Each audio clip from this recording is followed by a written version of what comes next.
Waymaker, miracle worker, promise keeper, light in the dark.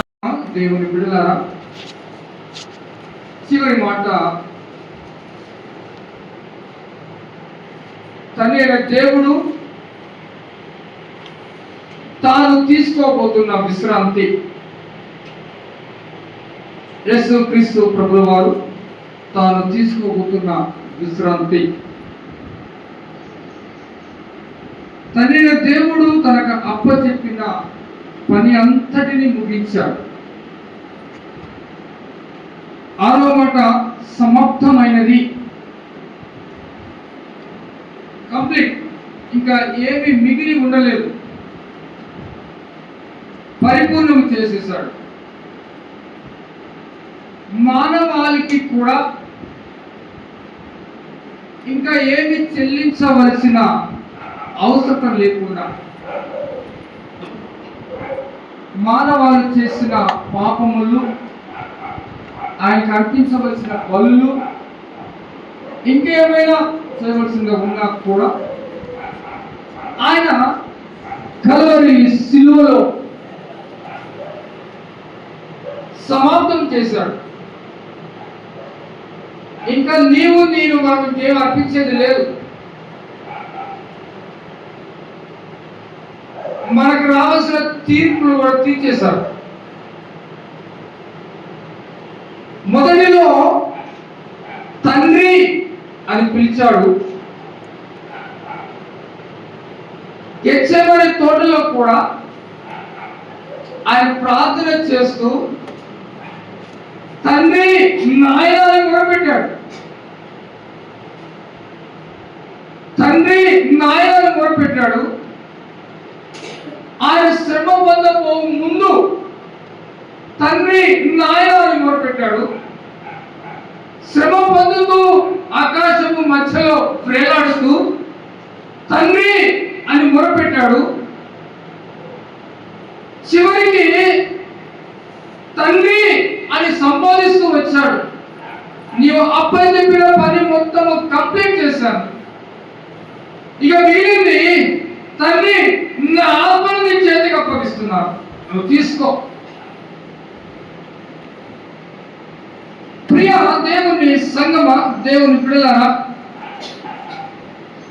నేను మనం వింటున్న ఈ 7 మాటలు, ఈ 7 మాటలు మామూలు విషయము కాదు.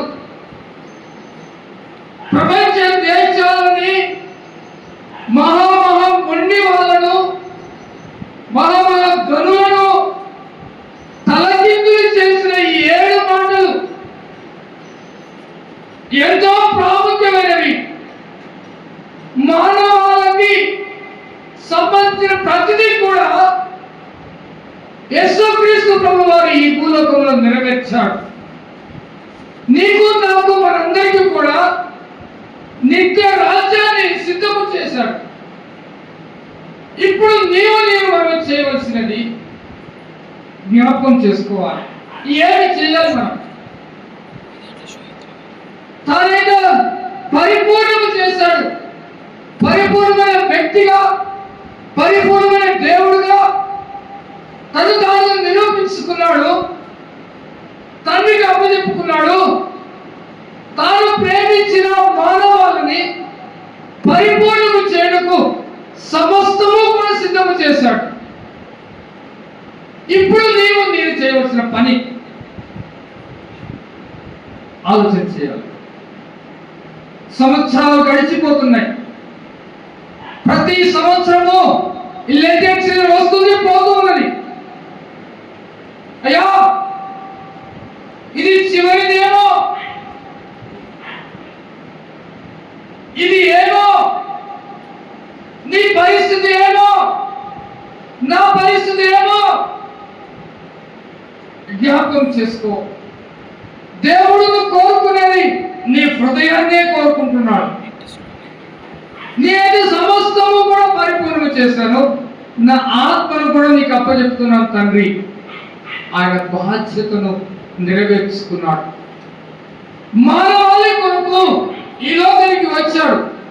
లూకా సువార్త 19వ అధ్యాయము 10వ వచనము. లూకా సువార్త 10వ అధ్యాయము 19వ అధ్యాయము 10వ వచనం. నశించిన దాన్ని వెలికి రక్షించుటకు మనిషి కుమారుడు వచ్చినని అతనితో చెప్పాడు.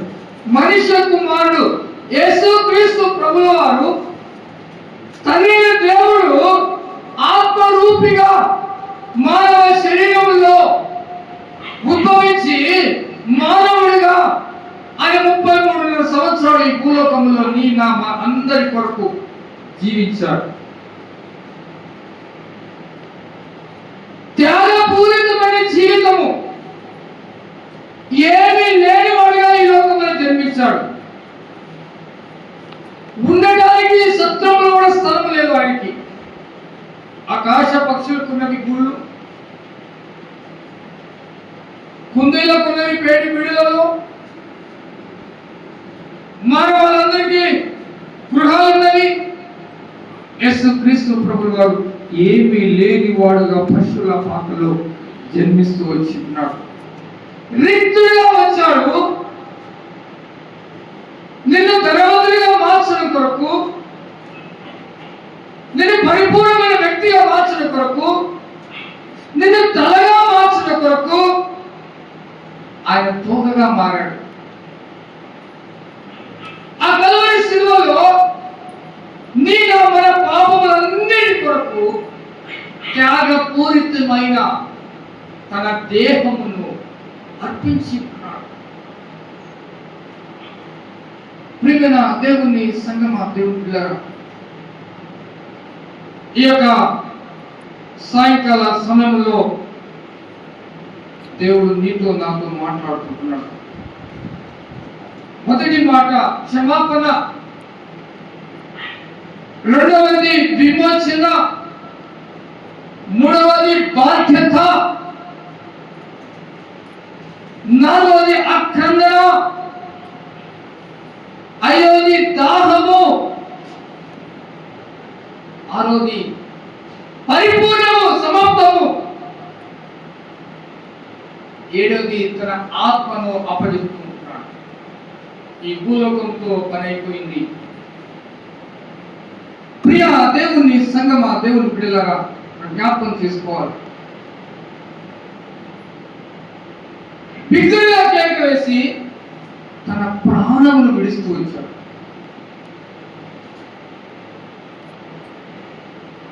ఒక్కసారి మనం జ్ఞాపకం చేసుకోవాలి. యేసుక్రీస్తు ప్రభువు వారు నీలా మన అందరి కొరకు చేసిన త్యాగపూరితమైన ఈ జీవన ప్రమాణం నీవేమి ఆలోచన చేస్తున్నావు? మన జీవిత యాత్ర 70-80 సంవత్సరాలు. ఇప్పుడు గవర్నమెంట్ లెక్కల ప్రకారం గమనించినట్లయితే 63.5 సంవత్సరాలు మన ఆయుష్. 63.5 సంవత్సరాలు. ఇంకా 70 సంవత్సరాలు కూడా మనం ఇదాలేకపోతున్నాం. అంటే దేశం మొత్తం శాతము తీసుకుంటున్నారు. మనకు దేవుడు పరిపూర్ణముగా 70-80 సంవత్సరాలు మనకిస్తూ వచ్చాడు. ఈ 70-80 సంవత్సరాల తర్వాత నీ ఆత్మ సంగతి ఏంటిది? నీ భౌతికమైన శరీరము ఈ భూలోకములు విడిచిపెడతావు. అది ఈ లోకంలోనే కలిసిపోతుంది. కానీ నీలో ఉన్న ఆత్మ, నీలో ఉన్న ఆ దేవుని యొక్క దీపము ఆరిపోకుండా వెలగాలంటే నువ్వేమి చేయాలి? వాక్యం అనే నూనెను ఆ దీపములో పోస్తూ వెలిగించుకోవాలి. ఆ వాక్యము నీలో ఉండాలి. ఆయన మాటలు నీలో ఉండాలి. ఆయనతో సహవాసం చేయాలి. ఆయనతో నువ్వు నడవాలి. ఆయనలో నువ్వు జీవించాలి. ఆయనలాగా నిలబడాలి. ఆయనలాగా సాక్ష్యము చెప్పేవాడుగా నీవు ఉండాలి. దేవుడు కోరుకుంటున్నాడు. ఏదైనా తోటలో తండ్రి అయిన దేవుడు తన స్వహస్తాలతో తన స్వరూపములో నిర్మించుకున్న నిన్ను నన్ను మనల్ని మూడో వ్యక్తి ప్రవేశించి విచ్ఛిన్నము చేశాడు. దేవుని యొక్క స్వరూపాన్ని కోల్పోయే విధముగా మానవుడు లోబడిపోయాడు మూడో వ్యక్తికి. ప్రియ దేవుని అందుకోసమే తండ్రి కుమార దేవుడు కుమారుడిగా ఈ లోకంలో ఉద్భవించి కోల్పోయిన ఆ స్వరూపము క్రీస్తు యొక్క దేవుని యొక్క సారూప్యములోనికి నిన్ను నన్ను మార్చడానికే యేసుక్రీస్తు ప్రభువు వారు కల్వరి శిలువలో తన రక్తమును చిందించి ప్రియ దేవుని సంగమా ఇంతగా బాధపడినా కూడా, ఇంతగా శ్రమ పొందినా కూడా యేసు ప్రభువు వారు ఆయన బంధించి శిలువ వరకు తీసుకుపోయినా కూడా బాధపడలేదు. ఆయన 39 కొరడా దెబ్బలు కొట్టినా కూడా బాధపడలేదు. తన మీద ముళ్ళ కిరీటం పెట్టి నొక్కినా కూడా బాధపడలేదు. గుద్దిన ముమ్ము వేసిన మొక్కలు కూడా బాధపడలేదు. శిలువ తీర్పు జరుగుతున్న హేరోదు దగ్గర పిలాతు దగ్గర తీర్పు జరుగుతున్న బాధపడలేదు. ప్రధాన యాజకుల దగ్గర కూడా తీర్పు దగ్గర కూడా బాధపడలేదు. శిలువ మోస్తూ కూడా బాధపడలేదు. శిలువలో వేలాడుతూ కూడా బాధపడలేదు. శిలువ మోస్తూ అంటున్నాడు, యెరూషలేము కుమార్తెలారా, నా కోసం ఏడవకండి, మీకోసము మీ పిల్లల కోసం ఏడవండి. దేవుని కోసము నువ్వు ఏడ్చినా ఏం లేదు. యేసు ప్రభువు కోసము తనైన దేవుని కొరకు నువ్వు ఏడ్చినా కూడా ఫలితం ఏమీ లేదు. ఏమంటున్నాడు? నీ కోసము నీ పిల్లల కోసం ఏడవండి. నీ భర్త కోసము, నీ భార్య కోసము, నీ పిల్లల కోసము ఏడవాలి.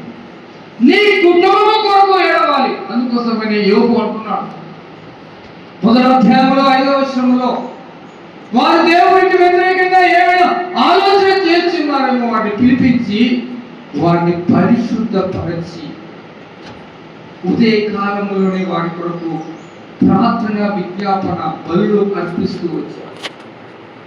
తన కుటుంబం కొరకు యోషువ అంటున్నాడు, నేను నా ఇంటి వారు యెహోవాను మాత్రమే, దేవుని మాత్రమే మేము పూజిస్తాం.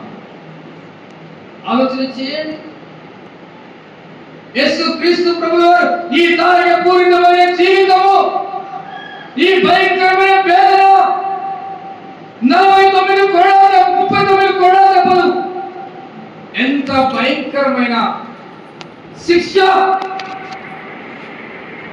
ఆయన ఏదేను తోటలో మన కొరకు బాధపడ్డాడు. అక్కడ బాధపడ్డాడు. ఈ శ్రమకాలం అంతా కూడా వదిలేశాడు. తాను పెట్టిన శ్రమ పెట్టిన కొరడలు కొట్టినా కూడా బాధపడలేదు. కానీ ఏదేను తోటలో ఆ 10-15 నిమిషాలు వేదన పొందాడు.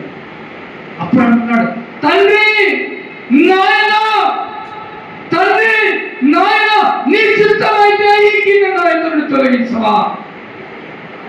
ఆయనను నీ చిత్తం అక్కడ బాధపడ్డాడు. అక్కడ వేదన పడ్డాడు. అక్కడ ఆయన బీపీ పెరిగిపోయి నరాలు చిట్లిపోయి చెమట రక్తము బిందుగా భూలోకములో పడుతూ వచ్చింది. ఎంత వేదన అనుభవించుకున్నాడు, ఎంత వేదన అనుభవించాడు. తాను పొందబోయే శ్రమ గురించి బాధపడలేదు. కానీ ఆ ఏదైనా తోటలో తండ్రి తండ్రి అని పిలుస్తూ ఉంటున్నాడు. ఇంత భయంకరమైన వేదన, ఇంత భయంకరమైన శిక్ష, ఇంత ఘోరాది ఘోరమైన ఈ శిక్షను నేను భరించాలా? నీ చిత్తం అయితే తండ్రిని పర్మిషన్ అడుగుతున్నాడు. తండ్రిని అడుగుతూ ఉంటున్నాడు, నాయనా తండ్రి. ఒక్కసారి జ్ఞాపకం చేసుకోవాలి, ఎంతగా నీ కొరకు నా కొరకు ఆ గిన్నెను చూచి వేదన పొందుతూ ఉంటున్నాడు. ఆ గిన్నెలో ఏమున్నది? ఆ గిన్నెలో ఏమున్నది? యెషయా గ్రంథం 1:18 చెప్తున్నాడు. యెషయా గ్రంథము 1:18 యెహోవా ఇలా సెలవిస్తున్నాడు, రండి మన వివాదము తీర్చుకుందాము. మీ పాపముల రక్తములు ఎర్రగా ఉన్నవి, కెంపు వలె ఎర్రగా, అవి గొర్రె బొచ్చు వలె తెలుపు చేయబడాలి. మన పాపములు ఆ గిన్నెలు ఎర్రగా మెరిచిపోతున్నాయి. రెడ్ ఎర్రగా, ఎంత ఎర్రగా అంటే ఆయన భరించలేకపోయాడు. తండ్రి తండ్రి అని పిలుస్తూ ఉంటున్నాడు. తండ్రి కుమారుల యొక్క అనుబంధాన్ని చూపిస్తూ ప్రియమైన దేవుని యోహాను సువార్త 17వ అధ్యాయం కూడా ఒకసారి మీరు చదవాలి. తండ్రితో మొరపెడుతున్నాడు. మన విషయంలోనే అక్కడ మొరపెడుతూ ఉంటున్నాడు. తాను ఏర్పాటు చేసుకున్న జనాంగం విషయం నుంచి మొరపెడుతూ ఉంటున్నాడు. ప్రియ దేవుని సంగమ దేవుడిగా ఈ మధ్యాహ్న కాల సమయంలో ఈ శుభ శుక్రవారంలో వేడుక చేసుకునే సందర్భం ఇది. యేసు ప్రభు శ్రమ పొందాడు కదా, బాధపడ్డాడు కదా, ఏదో దుఃఖంలో ఉన్నాం కదా అని మనం కూడా దుఃఖపడటం కాదు. ఇది వేడుక. ఎందుకు వేడుక అంటే నీ పాప బంధకములన్నీ కూడా తుడిచివేశాడు. విడుదల, ఐగుప్తు నుండి, దాసు నుండి విడుదల, లోకముల ఐగుప్తు నుండి నీకు విడుదల.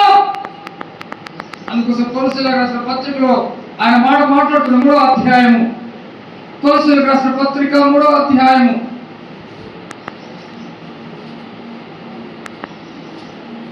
కొలస్సీయులకు రాసిన పత్రిక 3వ అధ్యాయము మొదటి వచనము, మీరు క్రీస్తుతో కూడా లేపబడిన వారైతే పైన వాడిన వెలుగుడి, అక్కడ క్రీస్తు దేవుని కుడి పార్శ్వమున కూర్చుని ఉన్నాడు. పైన వాటి మీదనే కానీ భూ సంబంధమైన వాటి మీద మీ మనసును పెట్టుకోకుడి. ఏలనగా మీరు మృతి పొందితిరి, మీ జీవము క్రీస్తుతో కూడా దేవుని యందు దాచబడి ఉన్నది. మీ జీవము క్రీస్తుతో కూడా దేవుని యొక్క దాచబడి ఉన్నది అని జ్ఞాపకం చేసుకోవాలి. ఎందుకంటే ఈ లోకంలో జీవించిన తర్వాత మనలో ఉన్న జీవము అక్కడికి వెళ్ళాల్సిందే. ప్రసంగంలో చెప్తున్నాడు కదా, మన్నైనది ఇప్పుడు మనుకు చేరును, ఆత్మ దాన్ని దయచేసిన దేవుని యొద్దకు. కాబట్టి జ్ఞాపకం చేసుకోవాలి.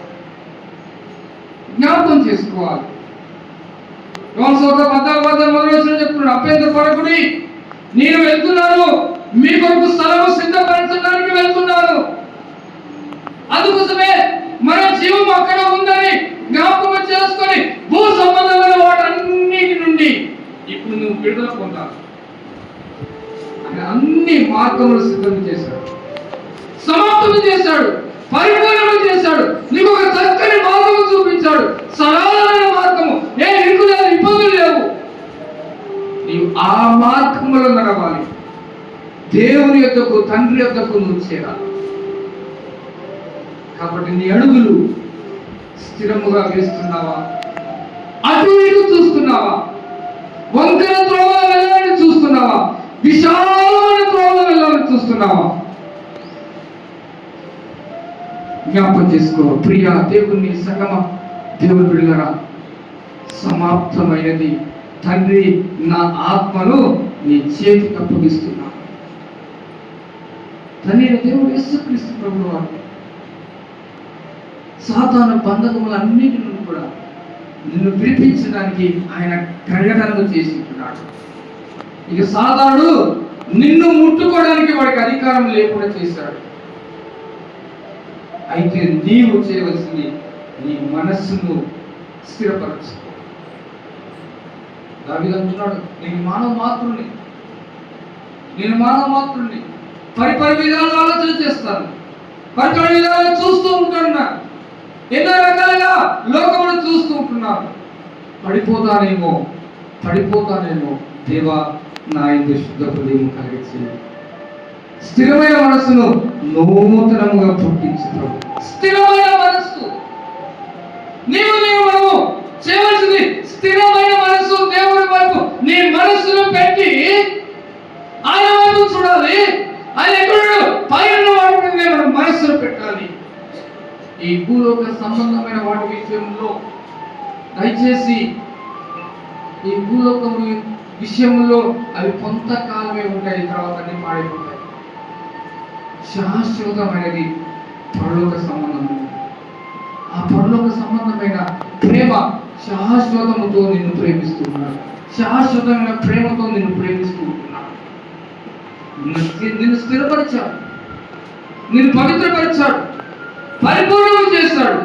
నువ్వు చేయవలసింది నీ మనస్సులో ఆయనకు అప్పచెప్పాలి. నీ హృదయం అనే తలుపును తెరవాలి. నీ హృదయం అనే తలుపును, ఎందుకంటే నీ హృదయం తలుపు వేసుకొని బేడ పెట్టుకొని ఉన్నావు. బయట బేడం లేదు, లోపడే ఉన్నది. ఆయన తడుతూ ఉన్నాడు. ఆయన స్వరమును వింటున్నావా? ఆయన స్వరమును వింటున్నావా? ఆయన స్వరమును నువ్వు విన్నట్టయితే నీ లోపల గడియ తీయాల్సిందే. ఆయన లోపలికి వస్తున్నాడు. నీతో సహవాసం, నీతో ఒక బిందు, నీతో ఒక సంతోషము, ఒక ఆనందము. తప్పిపోయిన కుమారుడు వస్తున్నాడు, మనసు మార్చుకున్నాడు, పశ్చాత్తాపడ్డాడు. నా తండ్రి డబ్బులు ఎంతో మంది ఉన్నారు, ఇక్కడైతే నేను ఈ లోక బంధకముల చేత చచ్చిపోతున్నాను. ఎంతో భయంకరమైన ఈ లోకము, ఏమి లేని ఒంటివాణి చేస్తుంది ఈ లోకము. నా తండ్రి ఇంట్లో సమృద్ధి ఉన్నది. తండ్రి నీ ఎదురు నేను పాపం చేశాను, అయ్యో నన్ను చేర్చుకోవా. కుమారుడు బయలుదేరుతున్నాడు, మనసును మార్చుకున్నాడు. తాను మార్చుకున్న మనస్సును తండ్రి గ్రహించి పరిగెడుతున్నాడు. కొడుకుల కోసం, కుమారుడు కోసం పరిగెడుతున్నాడు. నా కుమారుడు పరిగెడుతున్నాడు.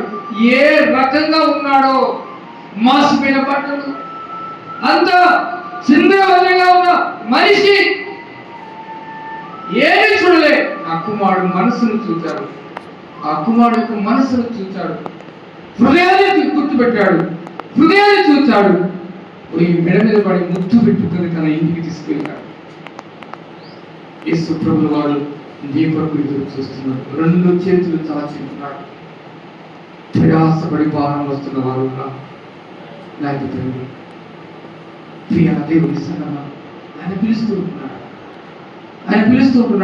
ఆయన పిలుపులను వింటున్నావా? ఈ 40 రోజులు, దాదాపుగా 38 రోజులు, 39 రోజులు ఈ రోజుకి, ఈ శ్రమల కాలంలో తీసుకున్న నిర్ణయము లేదు, వచ్చే సంవత్సరం కూడా ఈ శ్రమల కాలం వస్తుంది అని నువ్వు అనుకుంటున్నావా?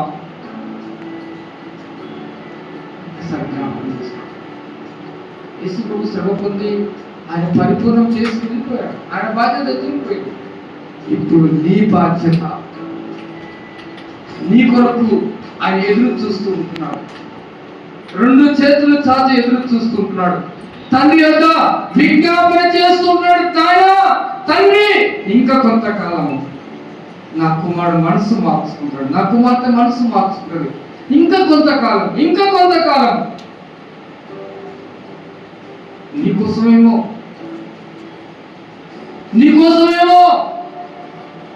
ఆయన 2 అక్కడ వాయిదా పడినేమో, నీకోసమేమో. 2000 సంవత్సరాల క్రితమే చెప్పాడు నేను త్వరగా వస్తున్నానని. ఇంకా వస్తూనే ఉన్నాడు. అది నీకోసమేమో. ఒక్కసారి నువ్వు ఆలోచన చేసి, ప్రియ సహోదరుడు, తండ్రితో నీ గురించి మొరపెడుతూ ఉన్నాడు. నాయనా, తండ్రి నా విజ్ఞాపన ఆలకించవా? నా కుమారుడు అలానా క్రైస్ట్ రివార్డ్ సంఘంలో ఉన్నాడు. అయ్యా, తన మనసును మార్చుకుంటున్నాడు. ఆయన నీకోసం విజ్ఞాపన చేస్తున్నాడేమో. ఈ సమయంలో కూర్చున్న నిన్ను నన్ను బట్టి ఆయన విజ్ఞాపన చేస్తున్నాడేమో. ఆలకిస్తున్నావా? నీ మనసును మార్చుకుంటున్నావా? నీ మనసును మార్చుకుంటున్నావా? ప్రియ దేవుని సంగమా, దేవుడా, ఆ కలవరి శిలువలో గురేలాడుతున్న మొదటి ఇద్దరు దొంగలు. మొదటి దొంగ అంటున్నాడు, నువ్వు క్రీస్తు అయితే దిగి నిన్ను రక్షించుకొని మమ్మల్ని కూడా రక్షించవా? ఎంత పొగరు పోయిన మాటలు మాట్లాడుతున్నాడు. ఆ శిక్ష అతనికి తగినది. రెండో అంటున్నాడు, గర్తిస్తున్నాడు, రే నీవు చేసిన పాపానికి ఈ శిక్ష ఖరీదే. పశ్చాత్తాపడుతున్నాడు. విరిగి నలిగిన మనసుతో పశ్చాత్తాపడుతున్నాడు. యేసు యేసు నన్ను క్షమించవా? నన్ను జ్ఞాపకం చేసుకోవా? నీ రాజ్యంలో నన్ను జ్ఞాపకం చేసుకోవా? యేసయ్య అంటున్నాడు, నిన్ను బట్టి అంటున్నాడు, ఇప్పుడే నీ మనసు మార్చుకుంటే ఇప్పుడే నాతో కూడా పరదేశంలో ఉంటావు, నాతో కూడా నా రాజ్యంలో ఉంటావు. నేను అన్ని పరిపూర్ణము చేశాను. నీ మనస్సు కొరకు నేను ఎదురు చూస్తున్నాను. నీ మనస్సు కొరకు నేను ఎదురు చూస్తుంటున్నాను. నీ మనస్సు కొరకు నేను ఎదురు చూస్తున్నాను. యోహాను అంటున్నాడు, అక్రమము చేయవాళ్ళ సర్ప సంతానమా, ఈ ముఖ్యంగా తప్పించుకోండి బుద్ధి చెప్పిన వాడెవడు? యేసయ్య అంటున్నాడు, రమ్మంటున్నాడు, పిలుస్తూ ఉంటున్నాడు. మారు మనసుకు తగిన ఫలము, మారు మనసుకు తగిన ఫలము నువ్వు ఫలిస్తున్నావా? ఫలించకపోతే సోమవారం పోలికలో సోమవారం జరిగిన పరిస్థితి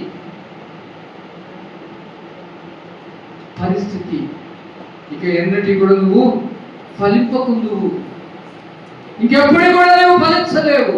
ఎండిపోతున్నావు, సాధనలో చిక్కుపోయావు, ఇక బయటకు రాలేవు. నీ మనస్సును మార్చుకుంటావా? ఫలభరితమైన జీవితం. సాధారణ ఎన్నో చిక్కు ప్రశ్నలు వేయచ్చు. ఎన్ని వేసినా కూడా నా యేసయ్య నాతో ఉన్నాడు, నా యేసయ్య నాతో ఉన్నాడు, నా యేసయ్య సమస్తము కూడా నా కొరకు సిద్ధము చేస్తాడు, నేను ఆయన మాత్రమే నడుస్తాను. నువ్వు ఎన్ని ప్రశ్నలు వేసినా నేను ఏమి చెప్పు. నా యేసయ్య ఆల్రెడీ నీకు చెప్పేశాడు. సమస్తము కూడా ఎందుకంటే ఆయన నేను అభిషేకించాను. ఆయన నేను ఆ అత్తరుతో నేను అభిషేకించాను. ఆయన మరణమును జ్ఞాపకం చేసుకుంటూ ఆయన అభిషేకించాను. ఎందుకంటే ఆయన గత రాత్రి ఆయనతో పాటు నేను భోజనం చేశాను. ఈ భూలోకంలో చివరి భోజనము ఆయనతో నేను చేస్తున్నాను. ఇప్పుడు నా కొరకు సమస్తం కూడా పరిపూర్ణం చేశాడు. ఇప్పుడు తండ్రి యొద్దకు నేను వెళ్ళడానికి సిద్ధపడుతున్నాను. ఏది వచ్చినా కూడా నిన్న ఆయన వైపు చూస్తాను. ప్రియ దేవుని సంగమా, దేవుని బిడ్డ పండగ చేసుకునే వాతావరణం, సంతోషముగా, సాధారణ దుఃఖపడే సమయము, సాధారణ అవమానించబడే సమయము, నీవు సంతోషముగా ఆయన వెంబడిస్తూ గంతులు వేస్తూ ఆయన స్తుతిస్తూ ఆయన ఆరాధిస్తూ ఆయన ఫాలో అవుతున్నావు. ఆనందకరమైన సంతోషముగా పండగ వాతావరణంలో పస్కా బలి, విడుదల, ఐగుప్తు అనే దాస్యం నుండి విడుదల, ఇప్పుడు నువ్వు ఆనందించే సమయం ఇది. దేవుడు యేసుక్రీస్తు ప్రభువు సమస్తం కూడా సిలువలో పరిపూర్ణం చేశాడు. ఇప్పుడు నీవు చేయవలసిందంటే ఆయన మార్గంలో నడవడం, ఆయన అనుసరించడమే, ఆయనతో నడవటమే, ఆయనలో జీవించడమే, ఆయనలో నిత్యము కనపరచబడటమే, ఆయన నిత్యము కూడా కొనియాడటమే. అదే దేవుని యొద్ద నుండి కోరుకుంటున్నాడు. కాబట్టి ప్రియమైన దేవుని